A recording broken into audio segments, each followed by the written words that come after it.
इस बीच हम आपको बताएं कि सॉलिसिटर जनरल तुषार मेहता ने क्या कहा है। कई कदम उठाए गए हैं सरकार की तरफ से। आबोहवा थोड़ी ठीक हुई है दिल्ली में डीजल जनरेटर पर रोक लगाई गई है। पराली के प्रदूषण पर एसजी ने क्या कहा? पराली के प्रदूषण पर कहा कि पराली प्रदूषण की बड़ी वजह नहीं है, बड़ा कारण प्रदूषण का नहीं है पराली जलाना।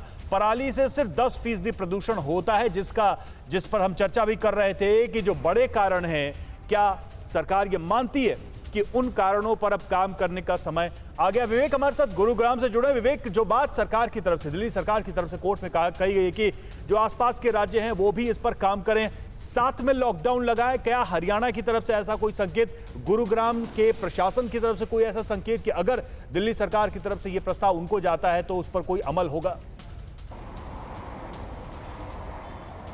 देखिए, बात की जाए तो दिल्ली सरकार के बाद हरियाणा सरकार ने भी ठोस कदम उठाए हैं प्रदूषण पर लगाम लगाने के लिए। 4 डिस्ट्रिक्ट के अंदर कह सकते हैं कि प्रदूषण लॉकडाउन जो वो लगाया गया है। 14 तारीख से 17 तारीख तक जो सरकारी और प्राइवेट स्कूल है उन्हें बंद करने के आदेश जो है वो दे दिए गए हरियाणा सरकार द्वारा। और साथ ही ये कहा गया है कि निर्माण कार्य जो कंस्ट्रक्शन हो रहा था 4 डिस्ट्रिक्ट के अंदर, यानी कि बात की जाए तो गुरुग्राम की, फरीदाबाद की, सोनीपत की और झज्जर की, इन 4 डिस्ट्रिक्ट के अंदर किसी भी तरह का निर्माण कार्य जो है वो नहीं होगा। पत्थर की तुड़ाई जो है वो नहीं होगी, सीमेंट मिक्सचर जो है वो बंद रहेगा, कूड़ा जलाने की इजाज़त जो है वो नहीं है, सड़क पर झाड़ू मारने की इजाज़त जो है वो नहीं है। तो हरियाणा सरकार ने भी ठोस कदम जो है वो उठाया। लेकिन एयर क्वालिटी इंडेक्स की अगर हम बात करें तो पिछले दिनों के मुकाबले थोड़ा सुधार जो है गुरुग्राम में देखने को मिल रहा है।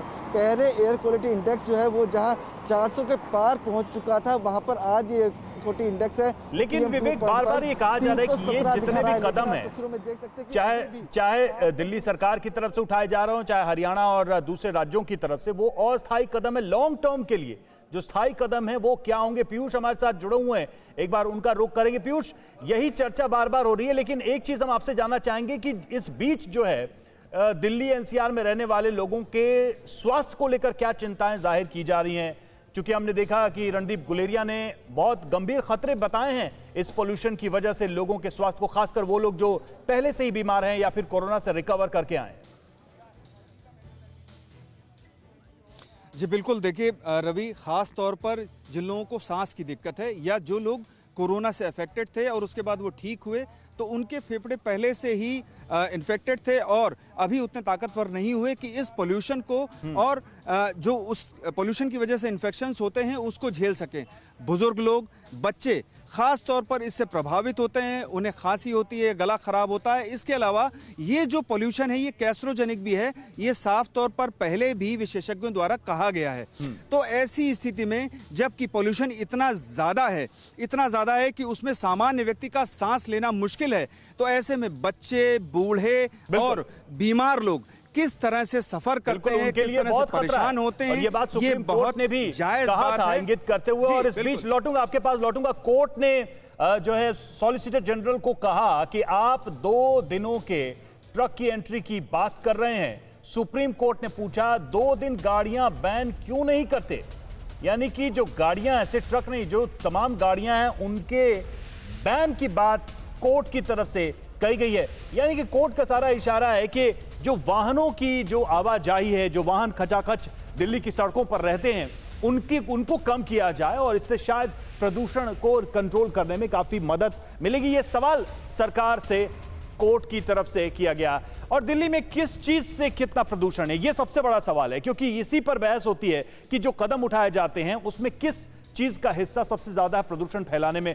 तो वो हम आपको ग्राफिक्स के जरिए बताते हैं जल्दी से कि आखिर किसकी वजह से सबसे ज्यादा प्रदूषण है दिल्ली में। तो गाड़ियों की बात करें सबसे पहले, तो गाड़ियों से देखिए कितना प्रदूषण होता है। 50% प्रदूषण का हिस्सा सबसे ज्यादा गाड़ियों की वजह से। और पराली का धुआं जो है वो 30 से 35% तक इस सीजन में, इस समय दिल्ली में प्रदूषण के लिए जिम्मेदार है। एयर क्वालिटी इंडेक्स को खराब करने के लिए जो उद्योग धंधे हैं उनका हिस्सा इसमें 10 से 14% बताया जा रहा है। जो इंडस्ट्रीज है दिल्ली के अंदर, उनकी वजह से ये प्रदूषण है। और जो निर्माण कार्य है, कंस्ट्रक्शन है, उससे 7 से 8% जो है पोल्यूशन होता है।